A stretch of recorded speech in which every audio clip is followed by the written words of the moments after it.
Everyone, welcome to the show. I have more Trump regrets to share with you guys, more Trump voters entering the find out phase of their journey. So, first up, I have a tweet from a man who replied to another tweet that was written by Trump's press secretary.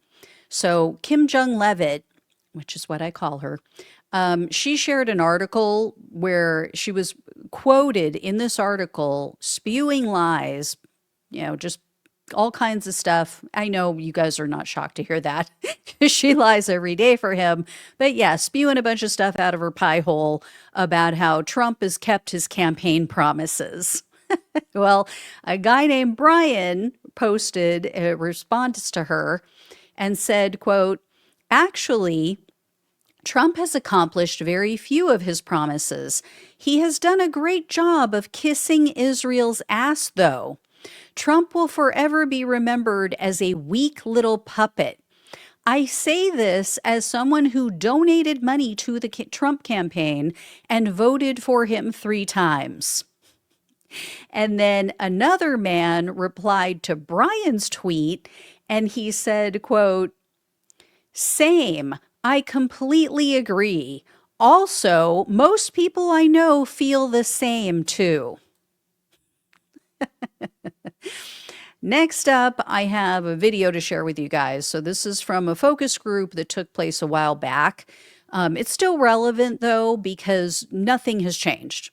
Since this person was complaining about the US economy, absolutely nothing has changed. If anything, it's gotten worse. So take a listen to what this person, this focus group participant had to say.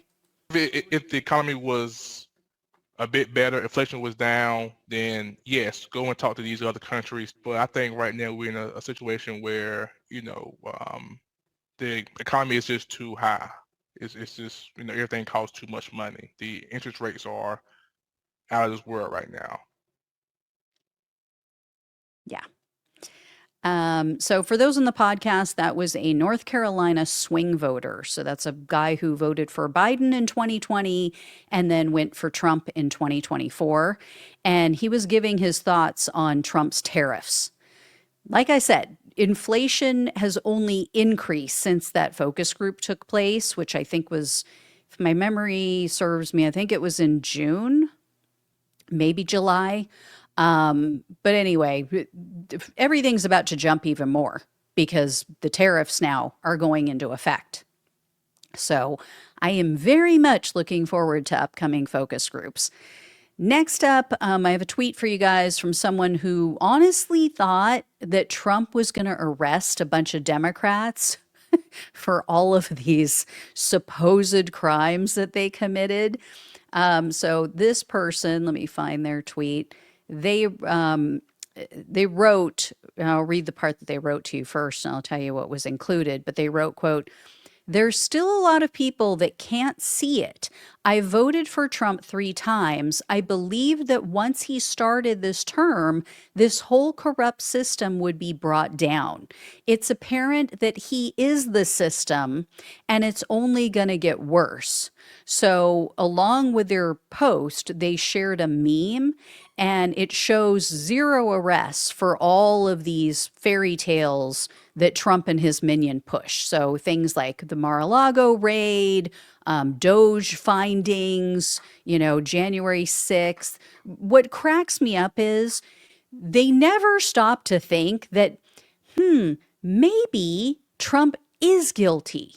Maybe he's not the victim. Maybe he was actually the perpetrator in these scenarios. So instead, they try to soothe themselves. They, rock back and forth. They chew on their purple crayons. They whine about how the deep state must have gotten to him. And by the way, if you guys can hear squeaking in the background, that's a dog toy. So anyway, this next woman, she falls into this cult category, as you guys are going to see. So she posted, quote, Trump can dish it out, but can't take it. I voted for the man 3 times. I'm convinced 2020 was stolen. We had hopes to get the country back. What a pathetic creature he turned out to be. Words have meaning. Look who's talking. So the words have meaning for those on the podcast. She put that in quotes. So that's what Trump had said, and she's making fun of him for it. But still, she believes that the election was stolen. This woman actually believes that the 2020 election was stolen. I mean, you can lead a horse to the truth, but you can't give him common sense, right? Next up is a man named Gabe. So he responded to a post about how Donald Trump is planning to cut FEMA funds to any state or any city that is boycotting Israel. And yes, that is true. Donald Trump actually did that because we are the United States of Israel now. So Gabe responded to that and he wrote, quote, "This is treason. I'm MAGA and I voted for Trump 3 times. I will gladly see him impeached for this." So I agree with this guy. Totally, completely agree. A few people replied to Gabe in solidarity, by the way. So 3 people just said same here or same. And then a guy named Kyle actually replied to him and said, quote, "I said the same thing. Get this piece of shit out of office. He's not different. And in fact, he might be worse." So yeah, they're not happy that Trump is stumping for Israel, that, this is all he cares about, it seems.